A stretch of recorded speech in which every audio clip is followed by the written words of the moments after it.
Estamos grabando 28 de mayo, Cicerón, Lelio de la amistad. Mm, sí, entonces estábamos diciendo que Lelio está conversando con sus yernos, ¿no? Y entonces le preguntan cómo llevó la muerte de su amigo. Y él hace una semblanza de Escipión el africano.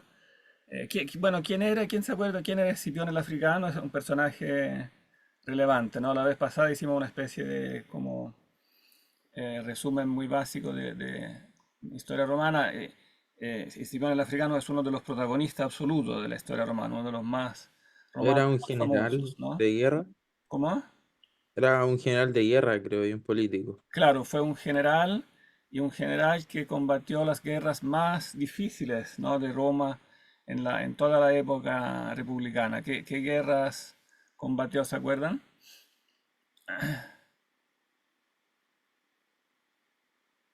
Las guerras con las cuales, o sea, la guerra, porque fue una guerra en particular, la Segunda Guerra Púnica, la guerra con la cual los romanos derrotaron el imperio cartaginés, ¿no? Y finalmente Escipión derrotó a Aníbal, que había sido el más temible de los generales cartagineses que habían agredido a Roma. Y bueno, y él da entonces esta semblanza de Escipión el africano como un héroe. ¿Con qué fin? ¿Cuál es el fin de esta semblanza? Porque está Creo relacionado con el tema que, de la amistad y con el tema que él no está triste porque ha muerto, ¿no? ¿Cuál es la relación entre estos temas? creo que decía que si estaba triste sería como egoísta estarlo, porque a él ahora está como feliz, entre comillas, era como, está completo, algo así. Claro, él en el fondo ha alcanzado todo lo que podía alcanzar en la vida, entonces ha cumplido con su deber, eh, ha logrado lo que se ha propuesto, ha sido valorado por todo el mundo, no solamente como hombre de guerra, sino que como hombre de gobierno, hombre de Estado, pero también como hombre de familia, como amigo, como político, etcétera, en todos los aspectos, ¿no? Y finalmente entonces ahora con toda seguridad está, claro, está feliz, como que ha llegado como en el fondo al premio final, al cielo. De hecho dijimos que él protagoniza como también eh, como esta perspectiva sobrenatural que tiene Cicerón como en su visión política que le expresa en su tratado sobre la República, donde precisamente Escipión el africano es el que va como ahí mostrándole en una especie como de itinerario al más allá, el sueño de Escipión, una visión que tiene Escipión en el más allá, que Cicerón retrata en otra obra, precisamente el premio para los justos, y los justos, digamos, en la visión ciceroniana, romana, sobre todo son los políticos, ¿no? Los que han hecho bien a la patria, etcétera.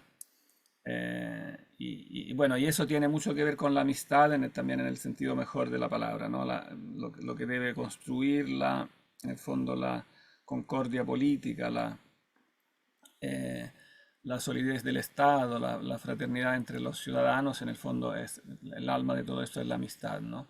Entonces es importante que al comienzo del diálogo venga como esta semblanza de este personaje sobresaliente en cuanto a los méritos, en el fondo al amor a la patria, que se entiende como amor un poco a todos los que le están cerca.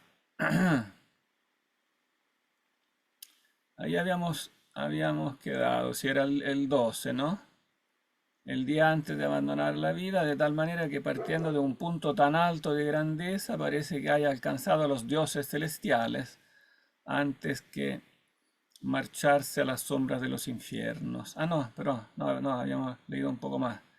En el capítulo 13 él compara o sea, como que refuerza esta perspectiva trascendente, como del más allá, acordándose de los filósofos griegos, ¿no? En particular, quién es el filósofo griego que había hablado más de este tema de la inmortalidad.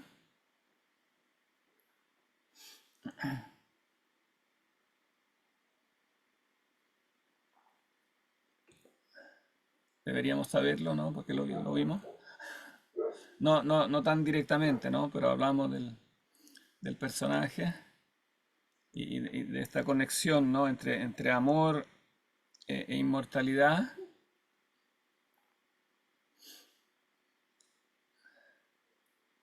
Eso lo vimos en el texto anterior que habíamos leído, la del banquete, ¿o no? Claro, en el banquete, ¿no? También está clara esta relación, ¿no? Entre amor e inmortalidad. O sea, que el amor finalmente es amor al bien y el bien queremos poseerlo siempre.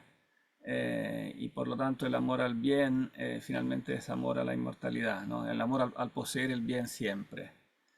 A partir de este tema del amor también Sócrates y Platón, ¿no? Habían encuadrado esto como en esta perspectiva trascendente.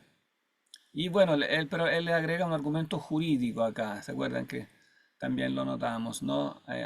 No solo los filósofos griegos, sino que también los juristas romanos, o sea, la jurídica, religiosa romana, también está a favor de este punto, ¿no? La autoridad de los antiguos, de nuestros antepasados, ¿no? Los cuales dedicaron a los muertos unos ritos tan devotos que no los hubieran hecho si hubieran pensado que en nada les atañía. O sea que la antigua tradición jurídica le atribuye derechos a los difuntos como personas que todavía existen, que tienen derechos, ¿no? Que tienen que ser honradas, etcétera. Entonces que tienen un estatus de algún modo, no dejan de existir. Entonces, los derechos que tienen, bueno, Cicerón es un abogado, entonces, y también razona a partir de una filosofía del derecho, podríamos decir, ¿no? Si alguien tiene derechos, es que existe, de alguna manera, ¿no? Entonces, los difuntos no se van, sino que quedan presentes, de algún modo. Pero claro, la filosofía griega había perfeccionado eso, ¿no? Evidentemente había dado un paso más allá. No es solo que sobreviven de algún modo misterioso, como la antigua tradición religiosa siempre ha intuido en toda la humanidad, digamos. Pero Platón le había dado esto un plus, ¿no? O sea, es algo más incluso. El alma vive, sigue viviendo, pero en una esfera superior, en el hiperuranio, como con una bienaventuranza. Ah, y esto sí, releamos esta parte que es bonita. Releamos el 13. ¿Quién se anima para leer?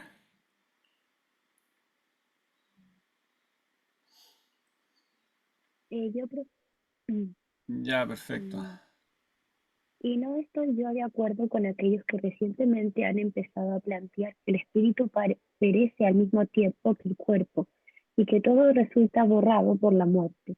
Mayor peso tiene, a mi juicio, la autoridad de los antiguos, mejor dicho, de nuestros antepasados, los cuales dedicaron a los muertos unos ritos tan devotos que no han los, perdón, que no los hubieran hecho si hubieran pensado que nada les atañía o la importancia que aquellos que existieron en Grecia, lo cual entonces florecía, si bien ahora ha sido ciertamente destrozada, y pulieron esta tierra con sus directrices y consignas, o la autoridad de aquel en lo- al cual el oráculo de Apolo designó como el más sabio, quien en vez de argumentar, como tenía por costumbre, las dos caras de un debate en este tema, siempre mantuvo la misma opinión, a saber que el espíritu de los hombres era como divino, y que éste, al abandonar el cuerpo, tenía la posibilidad de volver al cielo, mucho más rápida para todos aquellos cuyo comportamiento fuera el mejor y más justo.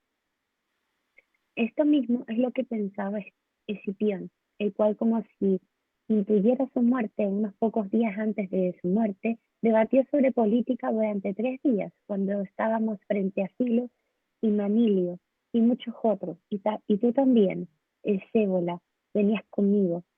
El final de este debate casi acabó siendo sobre la inmortalidad del espíritu, del cual decía que él había oído hablar en un sueño a una aparición de Escipión el africano, el viejo.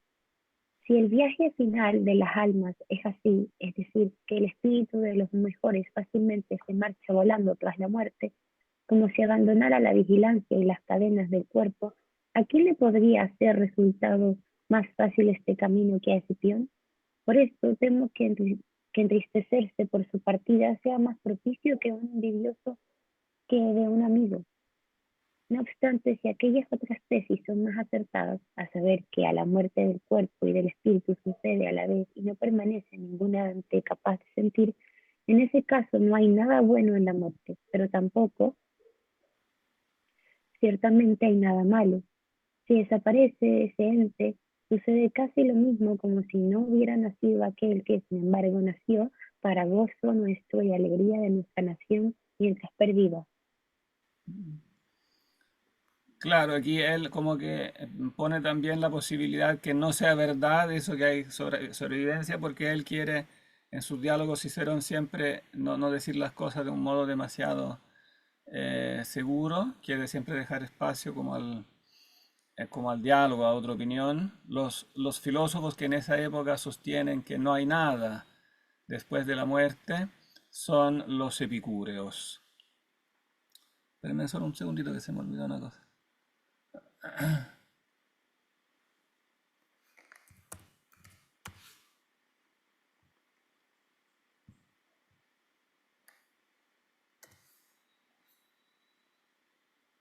Ahí sí. Son los epicúreos. Entonces, a esto se refiere cuando dice no estoy de acuerdo con aquellos que recientemente han empezado a plantear que el espíritu perece al mismo tiempo que el cuerpo. Epicuro es un materialista. Él piensa que todo está hecho de átomos, de materia. Dice que sí, que el cuerpo, que no somos solo cuerpo, también somos alma, pero el alma también es material, según Epicuro, filósofo que vivió como unos 100 años después de Aristóteles, más o menos, durante el siglo cuarto. Cuarto, tercero, sí, fines del cuarto.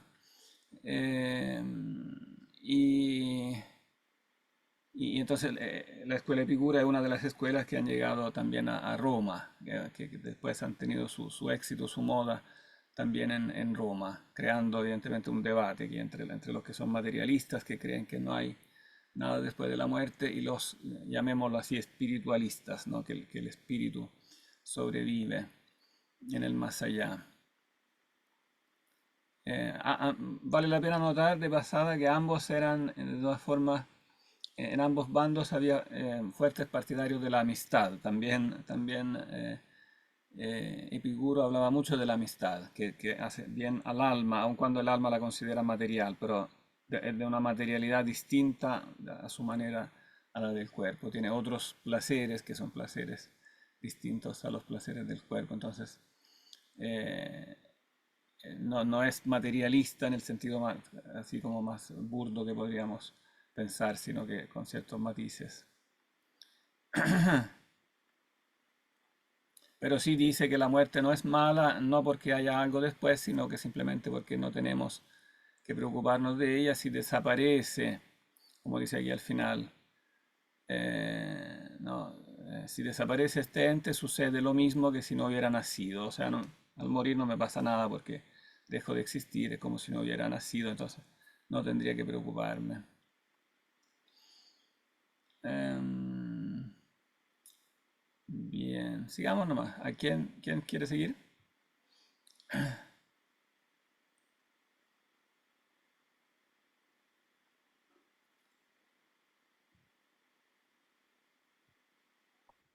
Digo yo nomás, ¿Hay más no sigo voluntarios? yo. Yo leo si quiere, profe. Ya, sí, Ya. para que descanse. Ahí Es después. el 15 desde el principio, ¿cierto? Sí, sí, leámoslo del principio, sí. Por esto, como ya he dicho, su vida ha tenido un final ciertamente inmejorable, aunque para mí no sea tan agradable, para quien habría sido más justo abandonar antes esta vida, igual que entré en ella, igual que entré en ella antes que él. No obstante, disfruto del recuerdo de nuestra amistad hasta tal punto que parece que he tenido una vida feliz por haberla pasado con Exhibion, con el cual compartí las cuitas de la política y la vida personal, a cuyo lado serví en el ejército, con quien viví bajo un mismo techo y conecté en el mayor grado de deseos, gustos y opiniones, donde radica toda la fuerza de la amistad. Y así las cosas, a mí no me deleita tanto esta reputación de sabio que Fanio hace nada apuntó como el hecho de que tengo la esperanza de que el recuerdo de nuestra amistad será sempiterno. Y esta ilusión me complace especialmente porque en toda la historia apenas se mencionan 3 o 4 pares de amigos. Creo que puedo tener la esperanza de que, en esa línea, la amistad entre Excipión y Lelio será reconocida. Sáltate un poquito porque aquí no está agregando nada trascendental. Porque ahora le van a pedir que él sistemáticamente exponga sobre la amistad, ¿no? Ahora hablemos de acá, del 17. Yo no me Ok. opondría. Yo no me pondría si tuviera confianza en mis propias capacidades, pues este es un tema noble y no tenemos ninguna obligación pendiente, como ha dicho Fanio, pero ¿quién soy yo? ¿Qué capacidad tengo yo? Esa es una costumbre de los eruditos, especialmente de los griegos, de tal manera que se les plantea de sopetón un tema de debate. Esa es una gran tarea y requiere no poco entrenamiento. Por este motivo, creo que debéis buscar las respuestas sobre todo lo que puede debatirse acerca de la amistad en aquellos que las explican En público. en público. Yo solamente os puedo recomendar que pongáis la amistad por encima de cualquier otro asunto humano. No hay ninguna otra cosa en la naturaleza humana que sea tan adecuado, tan beneficioso en situaciones de bonanza y de desdicha. Pero esto es lo primero que he notado, que la amistad no puede existir más que entre buenas personas, aunque no limito tanto este extremo como aquellos que explican al máximo detalle estos temas, y quizá tienen razón, pero con muy poca utilidad práctica, los cuales afirman que no puede existir un hombre bueno si no es sabio. Admitamos que puede ser así, pero ellos consideran que esa sabiduría todavía ningún mortal la ha alcanzado. Nosotros debemos examinar aquellos aspectos útiles y cotidianos, no hipótesis o deseos. Nunca diría que, según los planteamientos de esos estudiosos, Gayo Fabricio, Manlio Curio o Tiberio Coruncanio, a los que nuestros mayores consideraban unos sabios, fueron unos sabios. Así pues, bien que podrían quedarse ellos con el oscuro y odioso apelativo de sabio mientras admitan que han existido los buenos hombres, pero ni siquiera lo harán. Dirán que eso no se les puede reconocer a nadie, excepto a un sabio. Entonces actuemos como dice el refrán, con una torpe Minerva. Quienes así se comportan, quienes viven de tal manera que su lealtad, entereza, equidad y generosidad quedan demostradas y no hay rastro en sus conductas de pasión, capricho, insolencia, sino que tienen un carácter firme, como lo fueron aquellos que acabo de nombrar. A estos debemos pensar que estamos en la obligación de considerarlos buenos hombres tal y como se les considera, pero siguen hasta donde pueden los seres humanos a la naturaleza, la mejor guía para vivir bien. A mi juicio, me parece que existe entre todos los seres humanos, por mor de su nacimiento, unos ciertos lazos más importantes cuanto mayor es la cercanía. Así, los conciudadanos son preferibles a los extranjeros y los vecinos a los forasteros. Con estos individuos más cercanos, nuestra propia naturaleza ha engendrado un sentimiento de cercanía, aunque no es lo bastante sólido, puesto que la amistad es superior a la cercanía. A la cercanía se le pueden quitar los buenos deseos, a la amistad no. Si se pierden esa benevolencia, el título de amistad desaparece, el de cercanía no. Podemos comprender pues la gran fuerza que tiene la amistad a partir del hecho que este sentimiento ha sido el resultado de una concentración y reducción de los ilimitados lazos que se dan entre seres humanos por obra de la naturaleza, de tal manera que todo su amor se quedará ligado a 2 personas o como mucho a unas pocas. Lee otro poquito y después lo resumimos todos juntos. Eh, La amistad no es más que la igualdad de pareceres en todos los asuntos, divinos o humanos, unida a la benevolencia y el cariño mutuos. A excepción de la sabiduría, no sé si los dioses han concedido a los humanos ninguna otra cosa mejor que esta. Hay quienes prefieren la riqueza, otros la buena salud, estos el poder, aquellos los cargos políticos e incluso hay muchos que anteponen sus caprichos. Si bien esto último es propio de las bestias, el resto de cosas que he comentado arriba son perecederas e inciertas, y son consecuencia no tanto de nuestros planes como de los azares de la fortuna. Por otro lado, hay quienes consideran la virtud el más excelso bien. Ellos ciertamente actúan de forma ilustre, pero la propia virtud a la que se refieren engendra y alberga en su interior a la amistad, ya que en modo alguno puede existir la amistad sin la virtud. Interpretemos ahora qué significa la virtud a partir de nuestras acciones en el día a día y de nuestras palabras. Espera que, si no, se juntan muchas cosas. Volvamos un poquito atrás.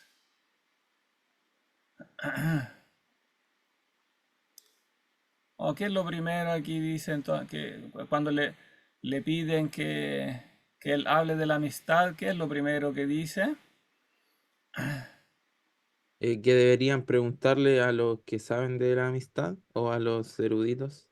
Ah, bueno, primero, sí, claro, pero es una forma de introducir el discurso. Dice, son los eruditos griegos, ¿no? Que son capaces de improvisar discursos sobre cualquier cosa, porque era como muy costumbre, muy común en Grecia de que se le pedía a estos maestros en discursos, a estos retores, que cualquier tema de debate que le pusieran o cualquier tema de conferencia, ellos improvisaban, eran capaces de hablar de cualquier cosa, ¿no?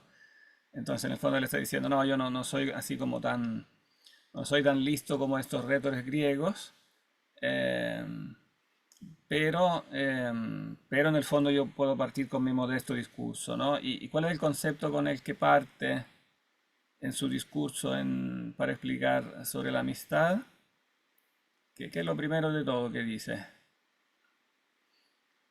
Bueno, ahí dice que le recomienda que pongan la amistad por encima de cualquier otra cosa, otro asunto humano.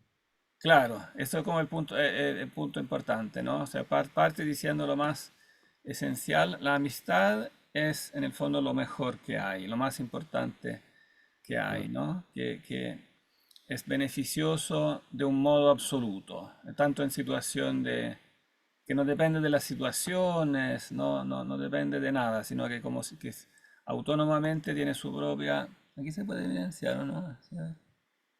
Sí, se puede evidenciar.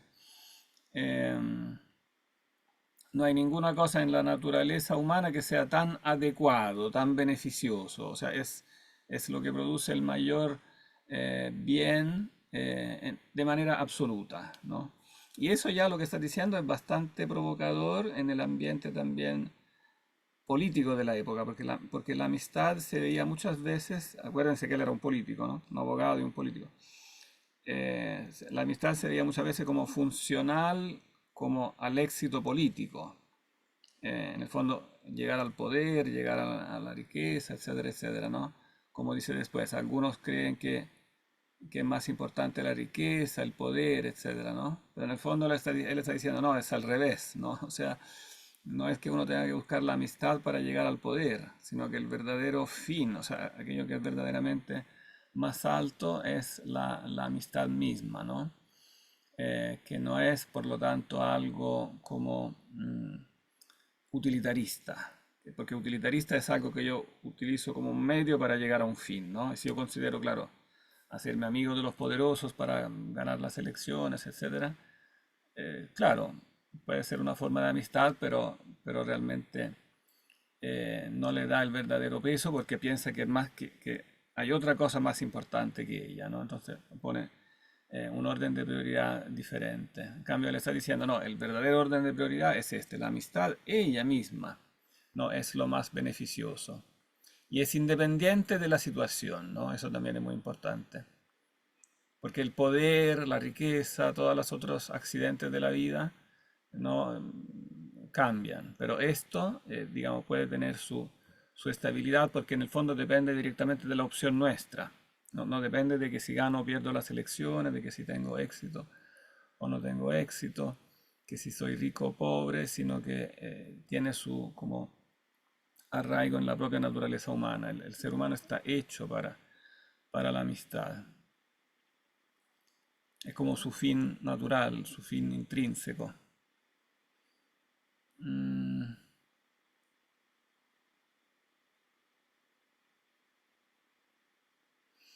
oh, y, Y bueno, aquí entra otro tema en conexión, que después lo desarrollará, que la amistad no puede existir más que entre buenas personas.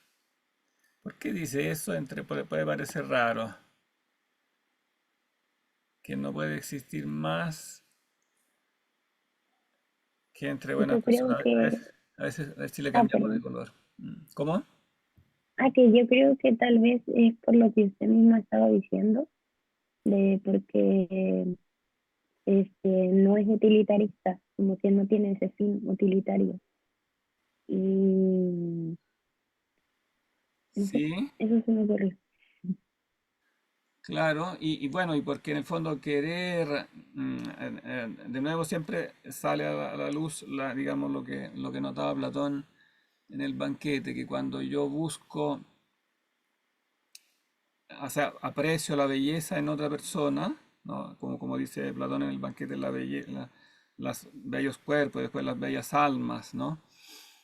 Eh, Después, evidentemente, las bellas almas las busco porque tienen esa belleza que viene de la bondad. O sea, porque el alma humana no tiene una belleza simplemente natural propia, sino que se hace, o sea, la tiene sí porque podríamos decir que tiene una bondad natural inicial, pero después la persona humana no es estática, ¿no? Está siempre como invitada a actuar mediante la libertad, ¿no? Mediante el libre albedrío. Y por eso se hace más o menos buena, digamos, por eso nos portamos más o menos bien y eso nos hace más o menos amables. Entonces, finalmente, claro, la amistad también tiene una proporción siempre con la bondad, porque el alma de la persona refleja una bondad que viene de por sobre ella, ¿no? Como dice Platón, de que se ajusta a las normas de conducta y que las normas de conducta se ajustan a las ciencias, o sea, a las verdades sobre la vida, sobre las cosas, ¿no? Y entonces, claro, la verdadera amistad, obviamente puede haber grados, ¿no? Pero cuanto más verdadera la amistad, más tiene que ser la bondad entre las personas, porque las dos cosas están necesariamente relacionadas. Eso después ahí lo va a desarrollar él mismo porque va a hablar de la relación entre la amistad y la virtud. Porque algunos dicen, no, que no es lo mejor la amistad, sino que lo mejor es la virtud, ¿no? Pero él va a ir mostrando que en el fondo las dos cosas están enganchadas, ¿no? Mm,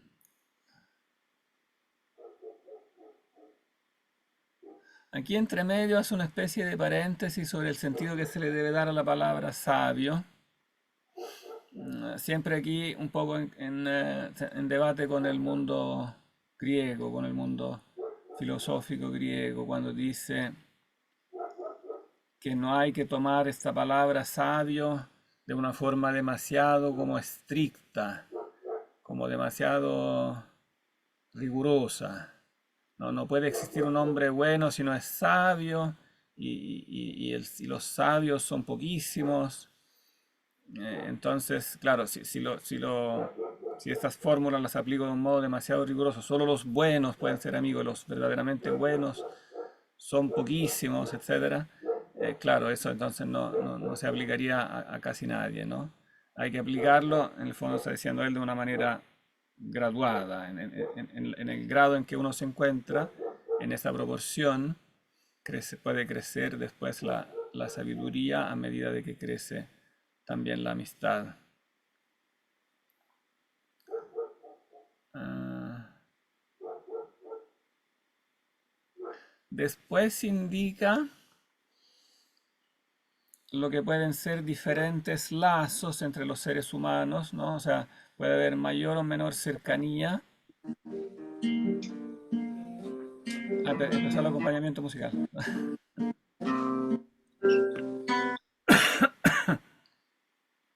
Venía bien aquí. Em, Perdón, perdón, perdón. no, está bien, de pronto ayuda un poquito de música. Em, mm, Esto de los lazos, después también lo desarrollará. Por ahora simplemente dice, ¿no?, que hay puede haber mayor o menor cercanía en cuanto a qué, o sea, entre los seres humanos, algunos son más cercanos que otros, ¿en qué sentido?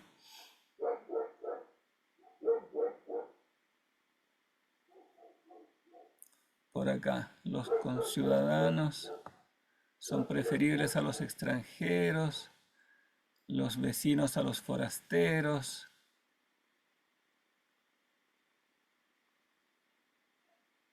Hace una comparación entre amistad y cercanía. ¿Cuál es la relación entre amistad? O sea, ¿qué tiene que ver amistad con cercanía? ¿Tienen algo de relación? ¿Se entiende lo que es cercanía, no? En este sentido. Claro, no necesariamente existe una amistad en una cercanía. O sea, puede ser cercano, pero no que no exista un vínculo más allá. Ay, O sea, claro, pero hay sí, o sea, la cercanía en sí misma, bueno, puede ser una cercanía, vamos a distinguir, porque después él también hará la distinción. Puede ser una cercanía en el sentido de sangre, hay personas que son cercanas porque son parientes, ¿no?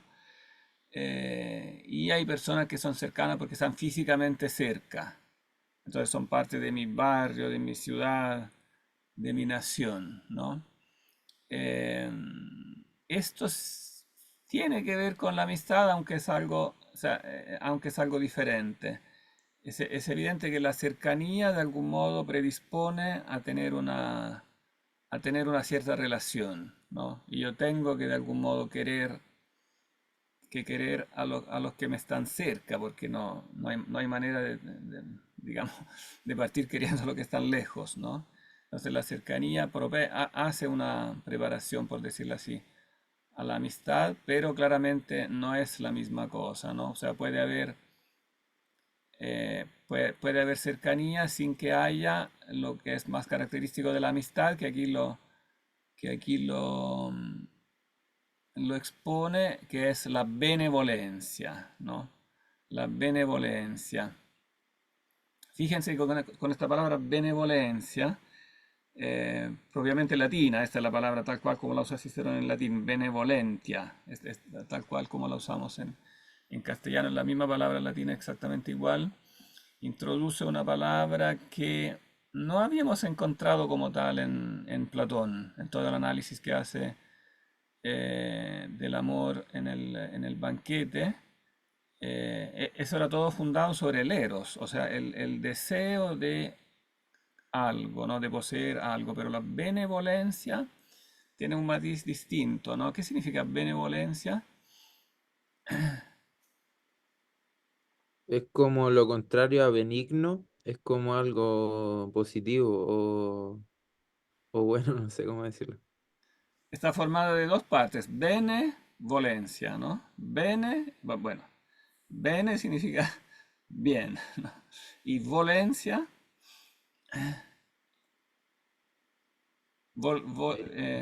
velle en latín, voluntad. bueno, como voluntad, claro, viene de voluntad, es la misma palabra que voluntad.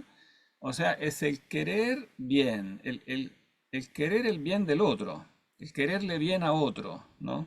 Profe, entonces tiene que ir como con la disposición que nos enfrentamos, como los demás o no, como la actitud. Claro, o sea, tiene que ver con en el fondo, la disposición hacia el otro más que el deseo del otro en el sentido de poseer al otro. Es más el deseo de querer el bien del otro, ¿no? O sea, ambos son deseos. Yo puedo desear a una persona porque deseo estar con ella, pero aquí se está viendo del otro lado. No es solo que quiero estar con ella, sino que quiero su bien, ¿no? O sea, deseo su bien. El que en castellano decimos querer bien, ¿no? Querer bien de alguien. No solo desear como, en el fondo, recibir de él. O sea, quiero estar con alguien porque quiero recibir de él, quiero como que me hace bien a mí estar con él, ¿no? Pero la benevolencia subraya el aspecto inverso, como quiero darle. Es lo que Lewis en el libro, ¿no? Llama el amor de dádiva, el amor no de poseer, sino que de dar, como lo que es complementario, en el fondo. Claro, en este sentido, aquí Cicerón, yo diría que, a diferencia de Platón en el banquete, ya desde el comienzo está mostrando que se concentra más en este segundo aspecto, ¿no? Que es más cercano a lo que Luis llamaba la dádiva, o sea, el amor de dar, ¿no?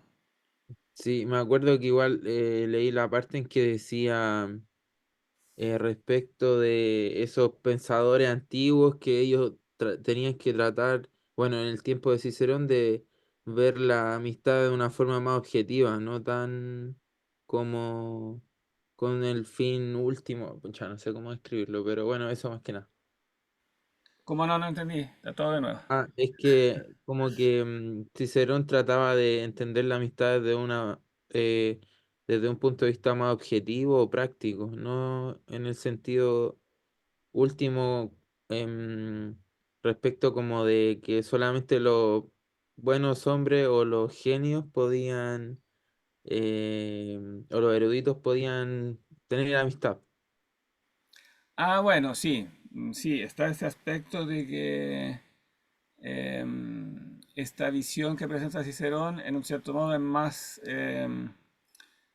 la presenta de un modo más accesible. Claro, no Claro. es necesario, en Platón siempre queda un poco la impresión de que hay que pasar por un currículum como muy exigente hasta llegar a esta contemplación de la belleza en sí, como si, claro, como si habría que primero llegar a esta contemplación divina antes de poder, eh,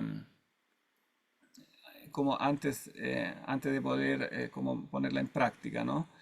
Claro, la visión de Cicerón es más práctica en el sentido de que precisamente poniéndola en práctica en la vida cotidiana, en la benevolencia con el prójimo, con el que está cerca, que uno va entendiendo este camino a la virtud claro, poco a poco sube hasta el nivel divino también. Digamos, la perspectiva al final es parecida, pero como que el camino, claro, es como más práctico, no es tanto que haya que como tener mucha ciencia antes de llegar a eso, sino que al revés, esa misma práctica del amor es como que lleva a la ciencia del amor. No sé si se entendió. Sí, profe. Es como, claro, un camino más humilde, más cotidiano, como más abierto a un poco a todo, a toda persona, ¿no? O sea, que no es que sea una especial iniciación reservada a pocos. No, recuerden lo que decía Diótimas, Sócrates, no que hacer una especial iniciación, que tenía que concentrarse mucho porque era una cosa muy difícil. Y claro, es una cosa misteriosa, eso sí, ¿no? O sea, eso era bonito también el hacer ver que era una cosa como que no es obvia, que tiene su misterio, ¿no? Tiene su misterio, pero al mismo tiempo es accesible, aquí lo muestra Cicerón y después lo mostrará también, evidentemente, esa será una de las cosas que mostrará también el cristianismo, ¿no? O sea que es algo que se puede practicar también de un modo más humilde, sin necesidad de gran cultura o gran entrenamiento, gran ciencia en el sentido de tener que ir a hacer algún doctorado sobre eso, sino que se practica en la relación humana más aparentemente humilde. Y aquí da también una de sus famosas definiciones que aparecen. La amistad no es más que la igualdad de pareceres en todos los asuntos divinos o humanos, unida a la benevolencia y el cariño mutuo, a excepción de la sabiduría, vuelve con eso, no sé si los dioses han concedido a los humanos ninguna otra cosa mejor que esta. Oh, aquí está, entonces, en la amistad está uniendo dos cosas, ¿se dan cuenta? Hay dos elementos. en esta definición de la amistad, ¿qué elementos aparecen? Voy a subrayar solo eso.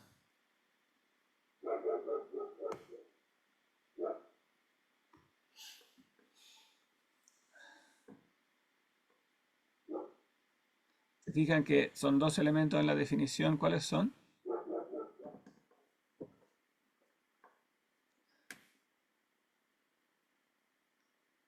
La No es solo la benevolencia, hay una doble vertiente. El cariño y la Benevolencia y evidencia. cariño aquí lo toma más o menos como sinónimo, ¿eh? Mm, Pero lo une, o sea, porque aquí por benevolencia él entiende algo en el fondo más amplio, o sea, podemos tener benevolencia, podemos querer el bien de personas que no son nuestras amigas, o sea, las amamos y le hacemos el bien, pero no necesariamente son nuestros amigos. Para que alguien sea amigo, como que este amor de amistad aquí le está dando un... la igualdad, profe, ¿Cómo? la igualdad de la Igualdad, ¿igualdad en qué cosa? de, de las personas, como de los humanos. Pero igualdad ¿en qué sentido? Em, Ay, no sé. De, Aquí lo dice. de la benevolencia, de los pareceres. Claro, ¿qué significa eso? Igualdad de pareceres. Mm, Como con lo social, No exactamente, no. Pareceres, ¿qué significa pareceres? Pareceres Como son, de opiniones. opi- claro, opiniones, pensamientos, ¿no? O sea, está metiendo en la definición de amistad. Después vamos a ver si estamos de acuerdo o no. Quizás no siempre están así, pero creo que sí, que hay una verdad en esto. Para que haya amistad, no es solamente la benevolencia, que es como la base, sino que la amistad es algo más restringido. O sea, consideramos amigos a los que de algún modo, con los que pensamos, al menos en algún aspecto, pensamos igual. Y por lo tanto, como que caminamos, o sea, nos interesa alguna cosa igual, nos gusta alguna cosa igual, tenemos proyectos iguales en algún aspecto. Puede que no siempre sea así, ¿eh? Pero tiene que haber algo igual, digamos, algo que sea específico, que hace que a una persona, por ejemplo, la podemos querer, pero no la consideramos amiga en el sentido de querer, por ejemplo, ansiar compartir con ella, porque compartir al final es compartir algo objetivo, ¿no? Nos juntamos a conversar porque algo, digamos, en común nos interesa, ¿no? Y entonces, claro, aquí lo expresa de un modo muy fuerte porque dicen todos los asuntos divinos o humanos, o sea, como que son amigos los que tienen, podríamos decir, la misma visión del mundo, ¿no? Eh, Quizás expresado así es un poquito extremo, puede ser que podamos ser amigos de alguien sin pensar exactamente lo mismo, pero indudablemente hay algo de verdad en esto, ¿no? O sea, nos sentimos unidos a alguien porque nos une algo que está más allá de nosotros, que como la visión, ¿no? La visión del mundo. Y por lo tanto el camino que vamos a hacer juntos, ¿no? Está en el concepto de amistad, en el fondo, este concepto del compartir, del caminar juntos, ¿no? Que no necesariamente está en la benevolencia tomada como, o sea, en el amor benevolente que puede ser mucho más universal. Puedo amar a muchas personas,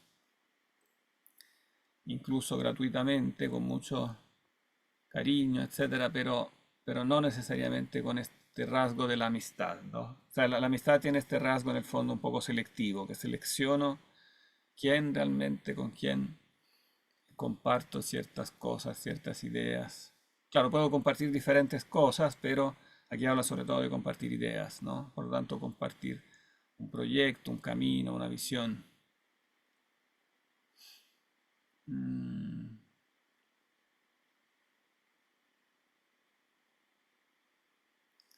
Bien. Aquí habíamos llegado y aquí empieza a desarrollar un poquito de nuevo esta relación con la virtud, ¿no? Que algunos dicen, no, no es la amistad, sino que hay quienes consideran la virtud el más excelso bien. Bueno, aquí bueno, concluía esa parte diciendo hay quienes prefieren la riqueza, otros la buena salud, el poder. Claro, eso es lo normal, ¿no? Como que uno tiende a pensar más en estas cosas que son, pueden ser como urgentes para la emergencia cotidiana, la cosa económica, la salud, la ambición del poder, los cargos políticos, ¿no? Pero vuelve a subrayar que todas estas cosas en realidad son perecederas e inciertas, dependen de la fortuna, ¿no? En cambio hay algo que no depende de la fortuna y este algo es la virtud, y por eso algunos dicen, entonces no es quizás la amistad, sino la virtud, es el más excelso bien. Pero él dice, la propia virtud a la que se refieren engendra y alberga en su interior a la amistad, ya que en modo alguno puede existir la amistad sin la virtud. O sea, las dos cosas se necesitan mutuamente, en definitiva. La amistad necesita la virtud y también, eso no lo ha explicado todavía, pero lo explicará después. Y a su vez la virtud necesita la amistad. O sea, las dos cosas se retroalimentan. Y aquí pasa entonces a analizar qué significa la virtud. ¿Quién quiere seguir?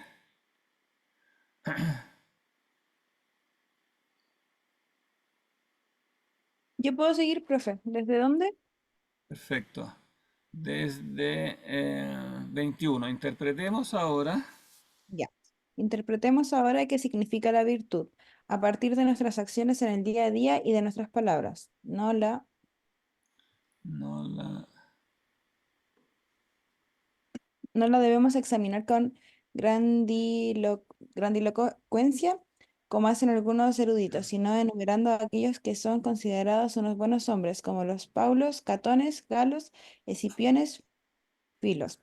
Estos se sintieron satisfechos con la vida en comunidad, pasaremos por alto a esos hombres tan perfectos que todavía no se ha descubierto ninguno. Así pues, una amistad entre dos hombres de tal clase tiene tantos momentos para disfrutarse que apenas soy capaz de nombrarlos. En primer lugar, ¿cómo puede ser una vida vivaz en palabras de Enio, aquella que no descansa en los buenos deseos compartidos con un amigo?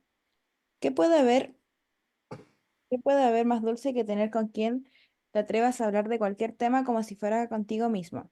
¿Cómo se disfrutaría tanto la prosperidad si no tuvieras quien se alegrara de ella tanto como tú mismo? Y sería difícil soportar la adversidad sin el que la soporte incluso con mayor peso que tú.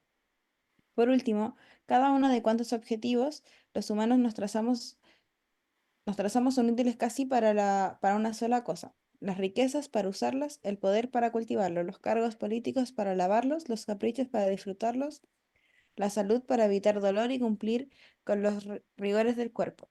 En cambio, la amistad tiene muchísimas aplicaciones en donde te gires la verás a mano, donde te gires la verás a mano. De ningún lugar queda excluida, nunca llega a deshonra ni resulta irritante. Como dice el refrán, ni el agua ni el fuego se usan en más sitios que la amistad.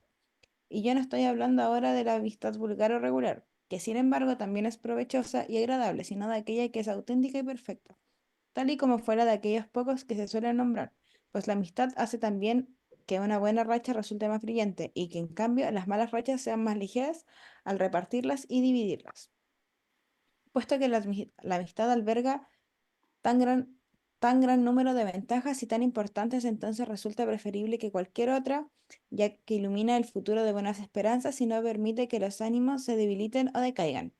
Quien mira un amigo verdadero, que lo mire como si se tratara de una imagen de sí mismo.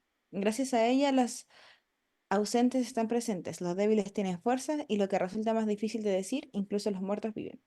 Tan grandes son las honras y los recuerdos y los deseos de sus amigos que los acompañan por este motivo. La muerte de aquellos parece feliz, mientras que la vida de estos resulta digna de encomio. Pero si eliminaras del mundo esta unión de buenos deseos, no podría permanecer erguida en ninguna familia ni ciudad, ni siquiera la agricultura quedaría. Y no se entiende cuán grande es la fuerza de la amistad y la concordia podemos captarla en las disputas y discordias. ¿Qué casa hay tan sólida? ¿Qué comunidad tan firme que no puede derrumbarse hasta los cimientos a causa de los odios y divisiones? A partir de esto se puede juzgar como de buena es la amistad. Eh, Todos conocemos sin duda que cierto erudito de pero saneamiento resumamos primero eh, un poquito ah, esto, que es importante. ¿Qué dice acá en resumen? Esto no es difícil. En verdad no analiza lo de virtud, lo dejará para después, ¿eh? ¿Qué significa la virtud a partir de nuestras acciones? Más que analizarla abstractamente, claro, dice, em, hagámoslo a partir de nuestras acciones en el día a día, ¿no? O sea, como que menciona una serie de acciones cotidianas que van explicando por qué es importante la amistad, ¿no? Por ejemplo,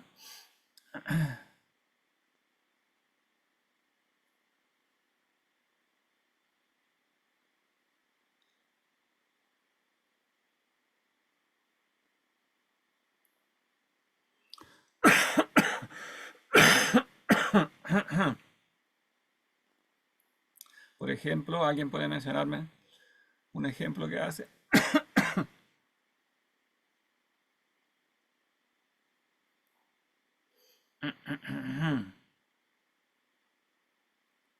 Aquí hace toda una enumeración, ¿no? En primer lugar, enumera varias cosas. Como que ¿Sí? creo que menciona así como lo bueno que es tener un amigo con lo que se puede hablar así como si se pudiera hablar con uno mismo, que haya una conversación tan fluida, tan rica que se genera como felicidad por eso, así como, qué bacán. Claro. Es como algo que supera cualquier otra cosa, ¿no? ¿Qué puede haber más, ¿no? ¿Qué puede haber más dulce que tener con quien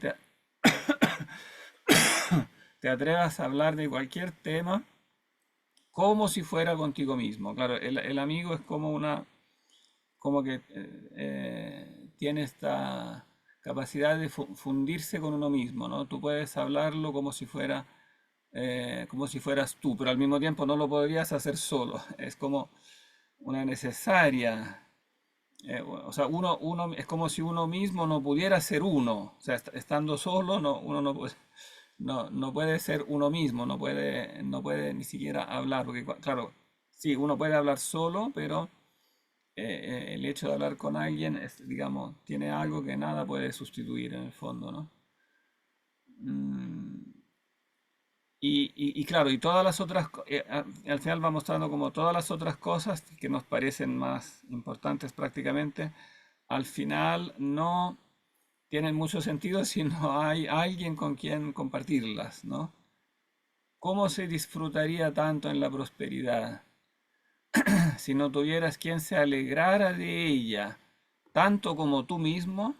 O sea, tú puedes poner todos tus esfuerzos en alcanzar la prosperidad, pero al final la prosperidad no la disfrutas si, si no es con alguien. O sea, si no la puedes compartir, la prosperidad como tal, que parecía que ella era lo más importante, no, al final no te sirve de nada. Como que está ahí, pero no te satisface. Y bueno, y al revés, la adversidad. Si estás en la adversidad, ¿no? Eh, si hay alguien que es solidario en soportarla, que te ayuda a soportarla, entonces eso hace que en el fondo la misma adversidad eh, se vuelva perfectamente soportable. Cada uno de cuantos objetivos los humanos nos trazamos son útiles para una cosa. O sea, los otros objetivos en el fondo son medios, ¿no? O sea, son útiles, claro. Cada cosa tiene su utilidad. Con el dinero se compran cosas, claro, con el poder se hacen cosas, los cargos políticos, incluso los caprichos, digamos, o sea, todo puede servir para algo. Ciertamente la salud, hay que preocuparse de la salud, etcétera. pero la amistad es como en el fondo un fin en todo esto, no es un medio, ¿no? Ella tiene muchísimas aplicaciones en el sentido que está arraigada dentro como de la esencia misma de la vida, no es algo que esté fuera o que sea algo como provisorio, sino que es parte de la misma esencia de la vida, ¿no? Ahora, claro, como siempre él dice, eso hay que tomarlo por grados. Siempre esto en polémica un poco a veces con el extremismo excesivamente riguroso a veces de algunos filósofos griegos. Eh, la amistad auténtica y perfecta, bueno, en el grado que se puede hacer, no necesariamente eh, tal como fue de aquellos pocos que se pueden nombrar, sino, digo, eh, la amistad puede tener estas ventajas en diferentes grados, ¿no? Ahora no estoy hablando de la amistad vulgar o regular, ¿no? Que sin embargo también es provechosa y agradable. O sea, en la medida en que es verdadera amistad, ¿no? También es provechosa. Obviamente cuanto más auténtica y perfecta es, más será provechosa, ¿no? Pero no hay que descartarla por ser por no haber llegado a la perfección, porque nadie está en la perfección, ¿no? Pero en su grado hay que distinguir entonces el aspecto que es verdadero y que hace progresar hacia lo que verdaderamente es sólido. Mm,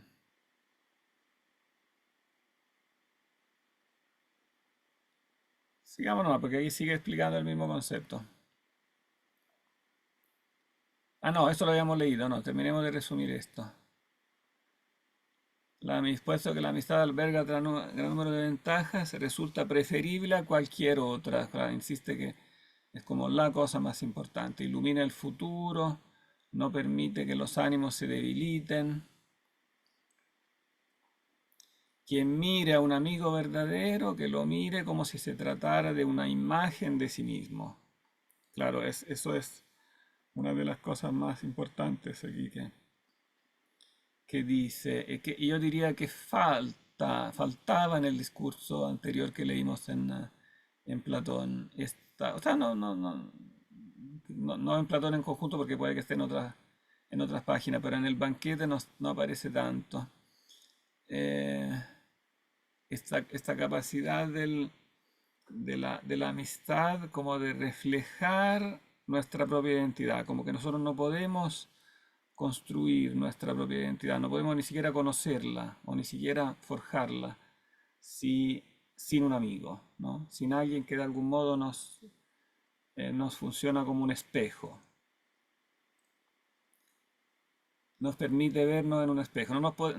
Es cierto que tenemos en cierto sentido un espejo interior porque también podemos inicialmente dialogar con nosotros mismos, pero sin vernos reflejados en otra persona con la que conversamos, con la que nos confrontamos, etcétera, realmente no tenemos una imagen de nosotros mismos, nos falta, es muy imperfecta, muy débil, no sé, por decirlo así, no madura, como si se tratara de una imagen de sí mismo.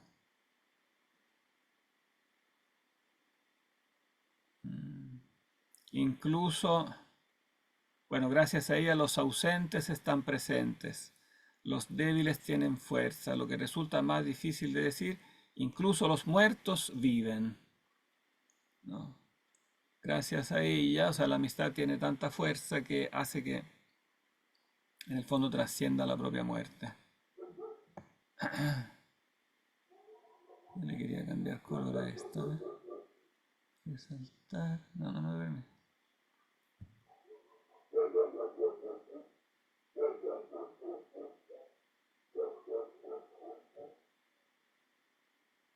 Ah, sí, acá se cambia el color.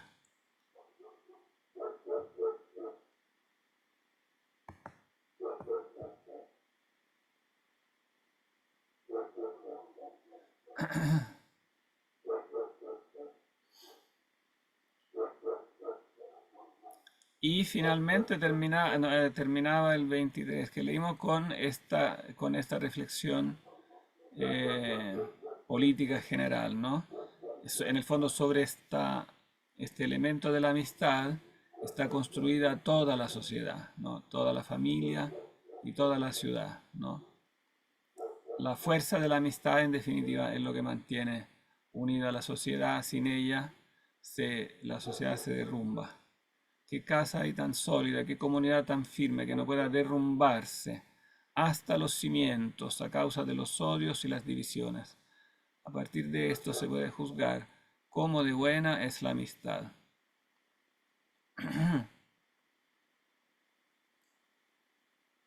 Mm,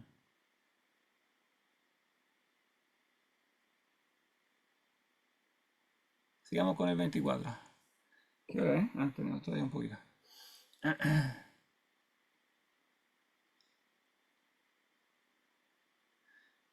¿Quién quiere seguir?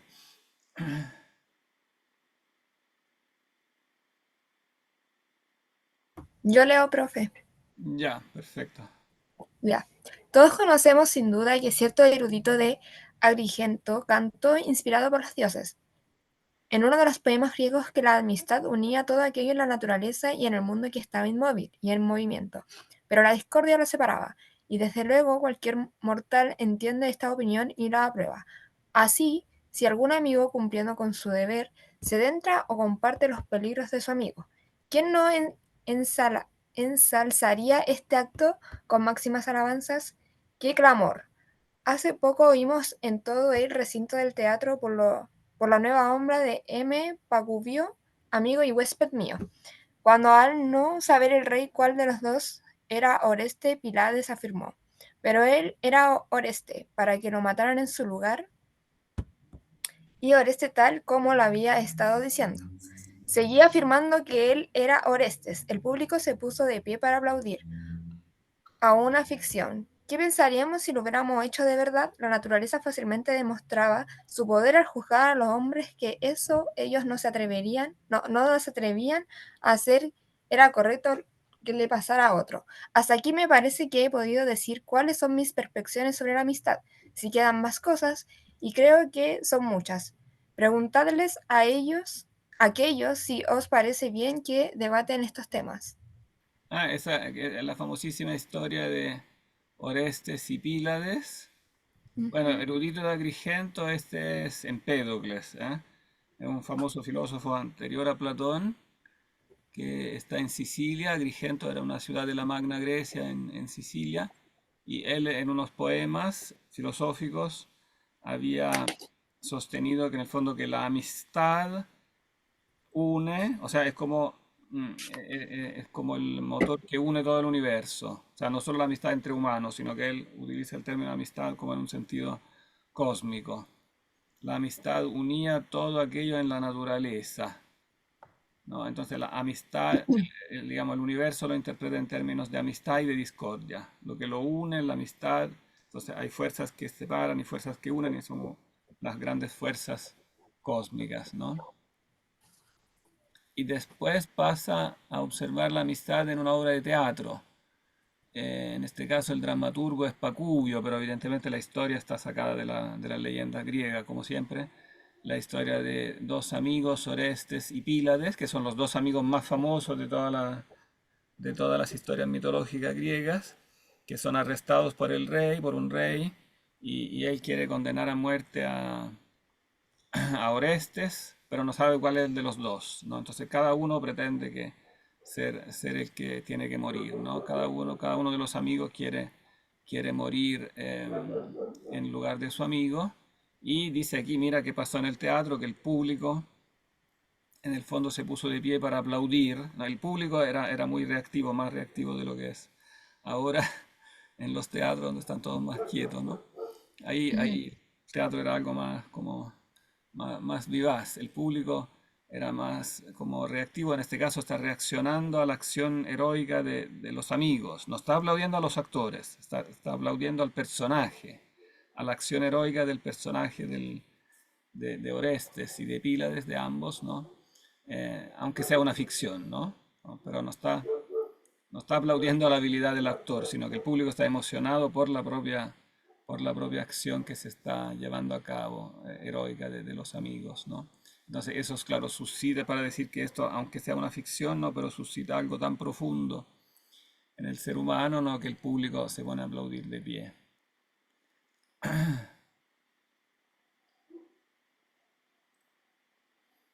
Mm. Causas de la amistad. Aquí, bueno, conversan un poquito. Mm. Tomémoslo de acá. Vamos a ver si la amistad tiene causas. O sea, aquí se preguntan por el origen, ¿no? ¿De dónde nace la amistad? Tienen todavía un poquito, ¿no? No están apurados, ¿no? No, Sigamos otro poquito, No, porque profe. así avanzamos un poquito más. ¿Quién quiere seguir? Así pues. yo puedo Yo seguir le- si quieres. Ah, bueno. Como quieran. Hazlo tú. ¿Quién se bueno, ofreció? así pues, cuando reflexiono sobre la amistad, muchas veces me suele parecer que el principal punto que hemos de tomar en consideración es si se busca la amistad por la debilidad y las carencias propias para, dando y recibiendo favores, aceptar y devolver al otro aquello que cada uno por separado sería menos capaz de realizar, o si por el contrario este aspecto es inherente a la amistad, pero hay motivos más antiguos bello y procedente en mayor medida de la propia naturaleza. Ciertamente el amor, de donde surge la palabra amistad, es el que dirige hacia esta unión de buenos deseos, ya que desde luego perciben sus beneficios, incluso, incluso aquellos que fingen cultivar una amistad y reciben sus servicios por causa del momento. Más nada hay fingido en la amistad, nada se disimula y todo cuanto hay en ella es auténtico y voluntario. Es por esto que, a mi parecer, la amistad nace de la naturaleza antes que de la necesidad, por una extensión del espíritu con un cierto tipo de amor antes que de una reflexión sobre cuánto provecho se le podrá sacar. El hecho de que la amistad sea así puede percibirse incluso en algunos animales salvajes, los cuales aman a sus crías y reciben su amor hasta tal punto de que fácilmente se muestran sus impulsos. Este aspecto es mucho más claro entre los hombres, en primer lugar por ese cariño que hay entre los hijos y sus padres, que no puede disolverse excepto con algún crimen aborrecible. Después, cuando está presente el similar impulso del amor, si nos topamos con alguien con cuyas costumbres y naturaleza congeniamos, ya que nos parece contemplar en él como una especie de atisbo de la honradez y la virtud, pues nada hay más merecedor de nuestro amor que la virtud. Nada que nos atraiga más hacia el placer, puesto que a causa de la virtud y la honradez, en cierto modo nos gustan algunas personas a las que nunca hemos llegado a ver. ¿Quién hay que no recuerde a Fabricio Manlio Curio con cierto cariño benevolente? ¿Y acaso hay alguien que no odia a Tarquinio el soberbio, Espurio Casio o Espurio Melio? Nuestra ciudad ha combatido con dos generales por la supremacía en Italia, Pirro y Aníbal. Con el primero, gracias a su honradez, no sentimos un gran enemistad, pero, o sea, al otro, en cambio, su carácter sanguinario siempre hará odiarlo a nuestros ciudadanos. Así, lee otro poquito porque es el mismo tema y de ahí lo resumo. Ya. Pero si la fuerza de la honradez es tan grande que la apreciamos ya sea en aquellos a los que nunca conocimos, ya sea lo que es más importante, incluso en un enemigo. ¿Por qué nos admiramos si el espíritu de los hombres se conmueve cuando les parece observar esa virtud y honradez en aquellos con los que pueden estar unidos con frecuencia? Aunque tanto el recibir favores como percibir el cariño del otro y compartir el día a día fortalecen el amor, todas estas cosas, cuando se unen a aquel primer vuelco en el espíritu orientado hacia el amor, encienden la mecha de una, por así decirlo, admirable y grandiosa benevolencia. Si alguien cree que esta surge de la debilidad, de tal forma que sea considerada como un medio con el que conseguir aquello que cada uno desee, dejan el nacimiento, por así decirlo, de la amistad como una cosa en la práctica rastrera y nada generosa, la cual prefieren que nazca de la necesidad y la carencia. Y si así fuera, cuanto más minúsculo un hombre se considerara, más adecuado sería para la amistad, lo cual dista mucho de la realidad. A medida que uno tiene el más alto grado de confianza en sí mismo y está protegido hasta el máximo por su virtud y sabiduría, de tal manera que no carece de nada y siente que lleva consigo todas sus posesiones, entonces es cuando más destaca a la hora de buscar y cultivar amistades. ¿Que por qué lo digo? Es que el africano tenía alguna necesidad de mí, para nada, por Hércules, ni siquiera yo de él, pero yo lo apreciaba porque admiraba en cierto modo su virtud y él a su vez quizás me apreciaba por alguna estima que tuviera de mis costumbres. Después, el trato diario hizo que la inicial benevolencia creciera, aunque a la amistad le siguieron muchos grandes beneficios. Los motivos para nuestro aprecio mutuo no se basaron, sin embargo, en la expectativa de ellos. En tanto que somos bondadosos y generosos, juzgamos, por tanto, que la amistad es un bien que debemos buscar no para extraer, atraídos por las expectativas de un intercambio, un beneficio de ella, y tampoco es que la prestemos con intereses, antes bien tendemos por naturaleza hacia la generosidad, sino porque todo su rendimiento se basa en amor de la propia relación. Sí, aquí podemos parar un poquito y resumir. Aquí claramente está pensando en esa parte del banquete donde Platón dice que el amor nace de la pobreza, ¿no? De la carencia. Que el amor es pobre, que Eros es pobre, ¿no? Que es hijo de la pobreza, ¿se acuerdan, no? Sí. Eh, claro, aquí está como un poco corrigiendo eso, ¿no? Y que dice en cambio, cuál es aquí la idea que desarrolla?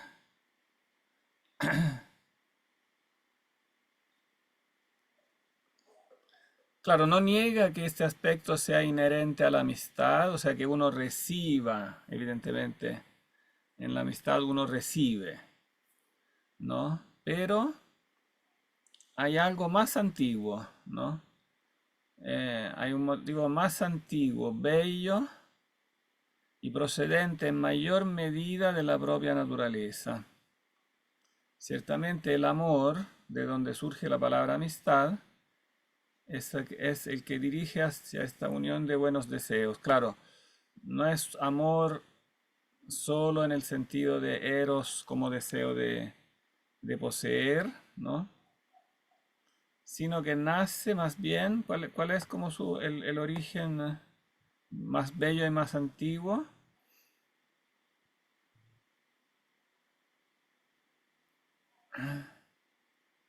¿Qué quiere decir con eso? ¿Qué hay más antiguo que el deseo? Porque uno podría decir, bueno, pero tiene razón Platón cuando dice que el ser humano nace tan pobre que necesariamente desea tener, porque le falta todo, ¿no? Desde que nace le tiene que recibir, porque le falta todo.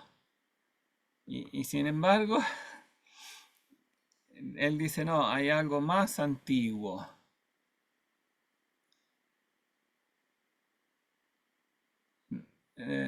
No sé si se entiende como el contraste que quiere hacer. Pero respecto del amor o de otra cosa, profesor. En el fondo, ¿de dónde nace? O sea, este impulso cuando yo busco un amigo, ¿qué nace primero? ¿El impulso es porque necesito algo, porque busco algo, o nace de algo más como más primitivo todavía? O sea, en otras palabras, ¿qué viene antes? Bueno, él Como el decía que se eros en hizo el sentido amigo. de querer, este sentimiento de carencia que me lleva a buscar, o más bien hay algo más primitivo todavía. Ay. Podría ser como la admiración hacia el otro y el El compartir ideas que igual hablaba en delante. Claro, sí, yo creo que ahí está el punto. Es como esta admiración, ¿no? Que la menciono un poco más adelante. Cuando dice yo, cuando en el fondo me hice amigo de, cuando yo me hice amigo del africano y él de mí, ambos no sentíamos que es como que nos faltaba algo, ¿no?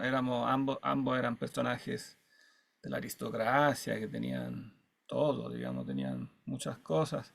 Lo que surge en su alma es como esta admiración recíproca, ¿no? O sea, en el fondo es como el ver la belleza del otro, pero claro, no tanto por la falta de una carencia, sino por la inicial admiración de esto. Como que es una admiración, ¿cómo decirla? La admiración más primitiva es como desinteresada. La admiro no necesariamente porque me lo quiero apropiar, ¿no? Es que el africano tenía alguna necesidad de mí, ni siquiera yo de él, ¿no? Pero yo lo apreciaba, porque admiraba en cierto modo su virtud, ¿no? Y él a su vez quizá me apreciara por alguna estima que tuviera de mis costumbres. Claro, eso complementa lo que dice Platón cuando dice, no, claro, tengo eros, me enamoro como de la belleza del alma. Claro, el eros es deseo, pero antes del deseo está este elemento de la admiración que él recalca bien, ¿no? O sea, antes de quererlo como yo, para yo apropiármelo, lo admiro objetivamente porque tiene una belleza propia, ¿no? Entonces, al verse estos dos personajes, ¿no? Como que se admiraron recíprocamente. Y eso viene antes como del deseo. Como una apreciación desinteresada, ¿no? Ese concepto también lo explica bastante Lewis, ¿no? En varias páginas del libro de los amores, ¿no? Está como, o sea, distingue como el deseo de algo de una primitiva como apreciación desinteresada. De que algo tiene un valor en sí y que yo lo admiro, independiente de que si me lo podría apropiar o no. Y entonces en el fondo esto viene antes de la carencia, o sea, hay como un amor un amor de admiración, ¿no? A lo bello, a lo bueno que viene antes de la carencia. Claro, también después nosotros somos conscientes de nuestras carencias y después la amistad puede efectivamente funcionar para suplir nuestras carencias de algún modo, o sea, para complementarnos en nuestras carencias, ¿no? O podemos pedirle cosas a los amigos o recibir beneficios, etcétera, pero no es ese el punto inicial de donde sales, es como un beneficio agregado. No, claro, después, ¿no?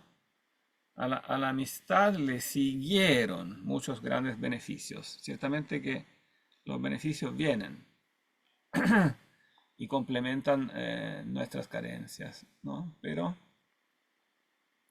no es eso lo primero de donde nace. Esta observación que hace es muy profunda, muy importante. A la amistad le siguieron muchos grandes beneficios.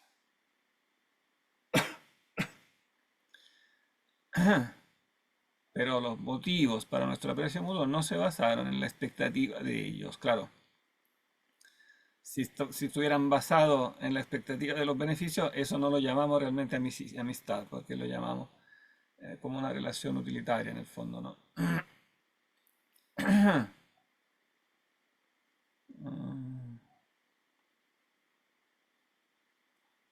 Tendemos por naturaleza hacia la generosidad, ¿no? Ven que aquí él tiende como a ponerle el énfasis en este aspecto del amor dádiva como más primitivo que el eros, como más primitivo que el deseo de poseer.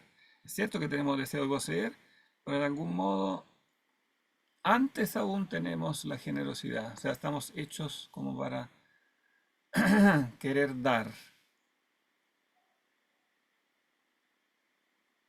Y las dos cosas evidentemente se complementan, no es que sean opuestas, porque a veces se han querido como oponer, como que uno tendría que ser un filósofo de una escuela, si pone como todo el acento en el deseo y del otro lado como negar el deseo para solamente, solamente centrarse en la benevolencia. Y no, las dos cosas son complementarias.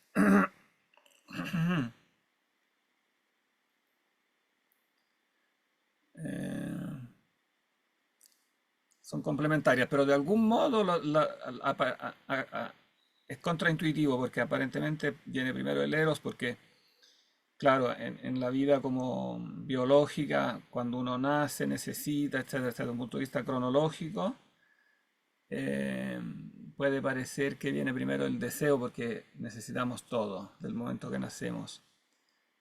Pero después si uno lo mira en realidad en sí mismo, ¿no? Que hay antes en sí mismo ontológicamente, eh, en verdad resulta que es primero el dar, como que tiene una primacía en la mente consciente, o sea, cuando uno tiene ya, digamos, un desarrollo.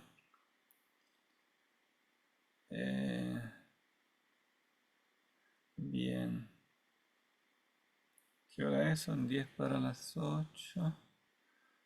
Mm, Las leyes de la amistad, ¿no? Aquí parte, parte con otra, quizá podríamos conformarnos porque ya hicimos, creo, por hoy día bastante cosas. No sé si hay más observaciones o preguntas.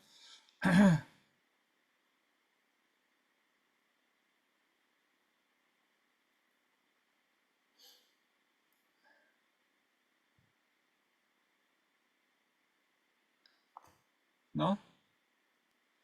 No, creo que quedó claro. ¿Todo claro? Sí, ¿Sí? profe. No, profe. ¿Cómo? ¿Natalia? No, que quedó claro. Gracias. ¿Todo claro? ¿Sí? Bien, Profe, todo claro. bien, vamos a dejarlo aquí entonces y ya nos quedan pocas clases, ¿no? ¿Cuántas clases nos quedan? Tenemos Yo, dos, yo tres, sé que en los otros ramos quedan como 3. como tres, sí. Sí. La última la tendríamos el 18, Ujú. porque, claro, nosotros no perdemos la clase por la prueba. El 18 creo que está programada la prueba, pero como nosotros no la hacemos en clase la prueba, entonces podemos aprovechar la clase hasta el 18. Tenemos tres clases. Entonces vamos a poder terminar este de Cicerón. Después vamos a leer el libro cuarto de las confesiones de Agustín. Y les voy a subir, no me acuerdo si les subí el texto de Benedicto XVI, que habla de este tema de Eros y Agape, que hace unas buenas reflexiones precisamente sobre esto de la complementariedad de Eros y Agape, de amor y benevolencia. Parece que no lo he subido. Voy a subirle eso para que lo lean en la casa y en clase podemos terminar de leer Cicerón y después Agustín. Profe, ¿y podrá Voy a subir mandarles un esta? programa, voy a mandarles un programa revisado donde ya aparezca eliminado lo que no vamos a poder leer para que quede claro lo que entra. Profe, una consulta. Profe, ¿Paso lista? Ah, no, hoy no pasé lista, pero tengo, ¿Pero no va a pasar? no, porque como esto queda grabado, Ya, eh, que igual quería avisarle que hay una compañera que se llama Fabiana, que me habló que le robaron el celular. No tenía idea que la clase era online, así que no se pudo conectar tampoco. pucha, ya, ¿cómo se llama? Fabiana, Ah, Fabiana, ya, pucha, sí, lo lamento. Ya, en todo caso, como esta quedó grabada, ahí la voy también a subir después. Mm. ya, yo le voy a comentar. Muchas gracias. Ya, perfecto. Yo voy a subir entonces, como siempre, la tarea para el acta para que la hagan hasta el jueves, como siempre. profe, ¿podrá subir este documento que hemos estado leyendo? Ah, y Es voy que a esta subir también versión este es documento. más amigable. El castellano está más amigable, sí. El otro está un poco más engorroso porque es muy, como muy literal la traducción. Sí, este tiene algunos errorcitos por ahí, pero en conjunto es más amigable, sí. Mm. Ya, perfecto. Oiga, profe, una última pregunta. Sí. Em, Respecto de la semana pasada, eh, ¿qué página había que leer? ¿Cómo? La semana pasada igual había que hacer un acta, ¿cierto? Que La semana pasada, pero no tuvimos solamente clase. para los que eran online, Ah, ya. porque los de online se saltaron el acta anterior. Entonces yo les Ah, dije, perfecto. entréguenla el miércoles después del feriado. Pero los Ah, ya. presenciales no, porque como no tuvimos clase el martes pasado que era feriado, Claro. entonces no había acta de la semana pasada. Pero los online la hicieron para, para suplir la de la semana anterior. Sí. Ah, ya, perfecto. Gracias, profe. De los que están acá, ¿cuántos son online en este momento? Profe, yo soy online y le mandé un mail porque la semana pasada le mandé o sea, terminé súper tarde el documento, como justo en la hora, y al momento de subirlo justo se cerró, no sé, como a las 12:50, o sea, Ah, 11:55, se ya. cerró la tarea, pero se la mandé por mail Ah, ya, esa perfecto. misma noche, al Ya, tiro. excelente. Ya. Perfecto. Sí, estoy un poco atrasado con eso, así que tengan fe que va a llegar la Sí, no se nota. preocupe. Ya, que esté muy bien, entonces, un gusto.